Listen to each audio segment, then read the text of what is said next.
નમસ્તે મિત્રો, આજે હું તમને એવા સ્કૂલ સંચાલકની તમને મુલાકાત કરાવીશ કે રાજકોટની અંદર જે અગ્નિકાંડ થયો અને તે પછી તંત્રએ સ્કૂલો અને ક્લાસીસોની અંદર જે સ્કૂલોની ઉપરના જે પ્લાસ્ટિક અને ફાઇબરના જે ડોમ હતા તે હટાવવા માટે ગઈકાલે જ 15 સ્કૂલ સીલ કરી છે.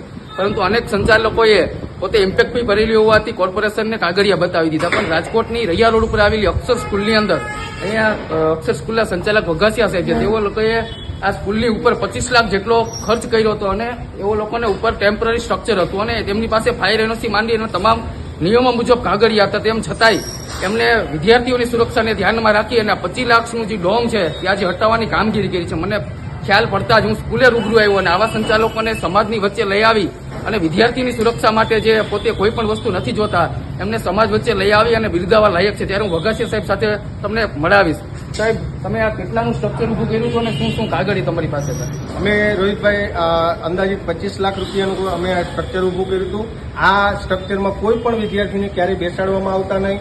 માત્ર અમારી જે એક્સ્ટ્રા એક્ટિવિટી થતી હોય એમના જે સામાનો હોય એ સામાનોને અમે સ્ટોર રૂમ તરીકે ઉપયોગ કરતા.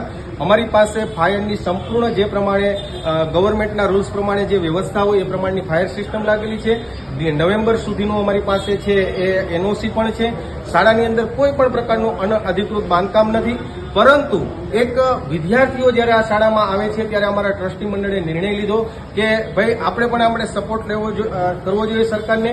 બાળકો છે એ ખૂબ મહત્વના છે અને અમે જે આ સરકારની સાથે સરકારને સપોર્ટ આપવા માટે, શિક્ષણ વિભાગને સપોર્ટ આપવા માટે અમે કોઈ પણ પ્રકારના વિચાર કર્યા વગર અમારા ટ્રસ્ટી મંડળે નિર્ણય લીધો કે આપણે આ જે સાદું એક જે સ્ટ્રક્ચર છે એને પણ આપણે રહેવા નથી દેવું. અને આપ જોઈ શકો રોહિતભાઈ કે સંપૂર્ણ પ્રમાણે રિમૂવની કામગીરી ચાલી રહી છે અને લગભગ આજ સાંજ કે કાલ સાંજ સુધીમાં આ કામગીરી પણ પૂરી થઈ જશે. ખરેખર મિત્રો, આ વઘાસિયા સાહેબને બિરદાવવાના લાયક છે. હું રાજકોટના તમામ શાળાનો અપીલ કરું છું કે આવી જ રીતના સંચાલકો આગળ આવી અને કોઈ પણ જાતના નિયમોમાં કે કોઈ પણ જાતના પરવાનગીઓમાં પડ્યા વગર તમારી પાસે આવું ટેમ્પરરી સ્ટ્રક્ચર છે તો દૂર કરો, કારણ કે વિદ્યાર્થીઓની સુરક્ષાથી મોટું કોઈ નથી. તમારી સ્કૂલમાં વિદ્યાર્થીઓ હશે તો આ બધું છે.